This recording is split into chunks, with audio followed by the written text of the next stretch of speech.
शाम में विशारल असद सरकार जो तख्तो ऊंधो थियण बाद उबूरी हुकूमत कायम मोहम्मद बशीर उबूरी वज़ीर आज़म बणिजी वियो। इसराइल शाम में गोलान जे जबलनि ते कब्ज़ो करे वरितो। दमिश्क ते बमबारी। शाम जी सूरतहाल ते गॾियल क़ौमुनि जी सलामती काउंसिल जो इजलास थी रहियो आहे।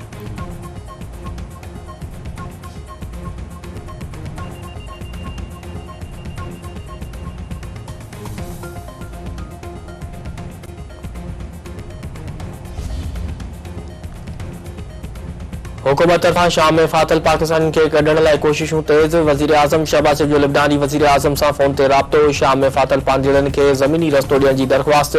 वज़ीर आज़म शहबाज शरीफ जो चवणु आहे त विच ओभर में ज़रे घटि समूरा हवाई अॾा बंदि आहिनि। पाकिस्तानी शहरनि खे लिबनान मां ज़मीनी रस्ते ई कढी सघिजे थो। शाम में फातल पाकिस्तान जी जान ऐं माल जी हिफ़ाज़त पहिरीं तरजीह आहे। पाकिस्तानी शहरनि खे कढण लाइ क़दम खंया वञनि।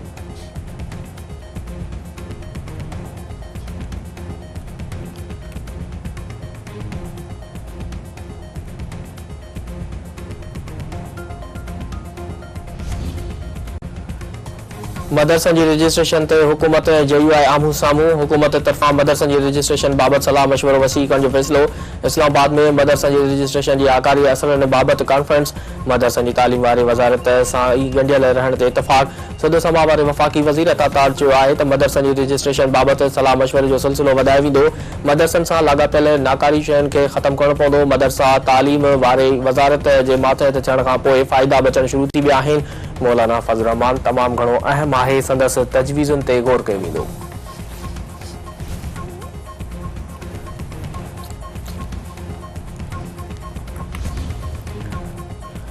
मदरसनि खे तालीम वारी वज़ारत जे मातहत थियण न ॾींदासीं। आलमनि खे विरहाइण जी साज़िश कई पई वञे। पंहिंजे इन मदरसनि जी आज़ादी जी जंग विढ़ी रहिया आहियूं।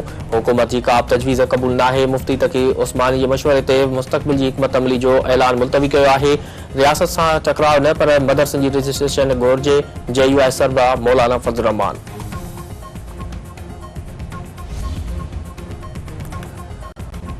हुकूमत पीपल्स पार्टी जा ख़दशा ख़त्म करण लाइ वक़्तु घुरी वरितो। PPA हुकूमती कमेटियुनि जे इजलास जी अंदरूनी कहाणी साम्हूं अची वई।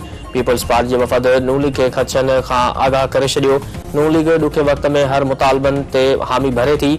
ॾुखे वक़्त मां निकिरण बाद नून लीग हर शइ विसारे वेही थी। PP वफ़द जी शिकायत। लीगी कमेटी तरफ़ां PP जे ख़दशनि ते आला सतही ते गौर करण जी हिदायत। ॿिन्ही पार्टियुनि पारां ॻाल्हियूं जारी रखण ते बि इतफ़ाक़।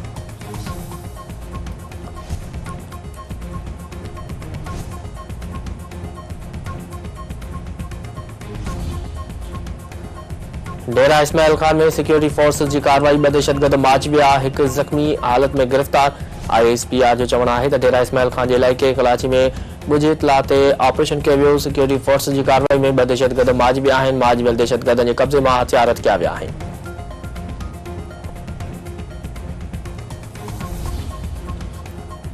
MTK टेस्ट जा कतई नतीजा 18 डिसंबर ताईं जारी करण जो ऐलान। शागिर्दनि खे अॼु शाम ताईं एतिराज़ जमो करण जी हिदायत। IBS अख़ जे VC आसिफ शेख जो चवणु आहे त शागिर्दनि जा एतिराज़ दुरुस्त हूंदा त अज़ालो बि कयो वेंदो। MTK टेस्ट बहितरीन ऐं शफ़ाफ़ अंदाज़ में वरिती वई आहे। MTK टेस्ट बाबति सिंध सरकार सां 3 सालनि जो मुआहिदो कयो वियो आहे। सिंध TV न्यूज़ टेस्ट ऐं शफ़ाफ़ियत खे बहितरीन अंदाज़ में रिपोर्ट कयो आहे।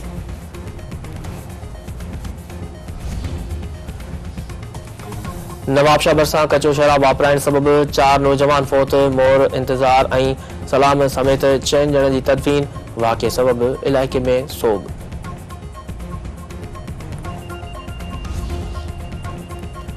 थरड़ी मोहबत जे कचे वारे इलाइक़े मां ॻोठाणे जो कपड़नि खां आजो लाश हथ। मंज़ूर बोटे तौरु सुञाणप। संदसि वारसनि जो चवणु आहे त मुख़ालिफ़नि अगवा करण बाद मंज़ूर खे क़तलु कयो आहे। जवाबदारनि खे गिरफ़्तार करे इंसाफ़ कयो वञे।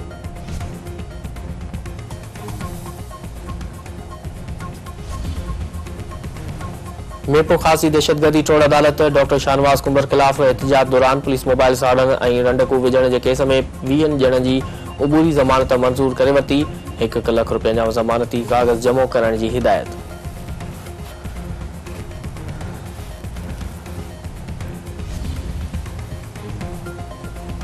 ऐं पाकिस्तान ऐं ॾखण अफ्रीका विच में पहिरीं T20 मैच अॼु खेॾी वेंदी। क़ौमी क्रिकेट टीम जे डरबन में भरपूर नेट प्रैक्टिस। मोहम्मद रिज़वान जी क़यादत में रांदीगरनि जी बैटिंग बॉलिंग ऐं बॉलिंग बहितर करण जूं मश्कूं।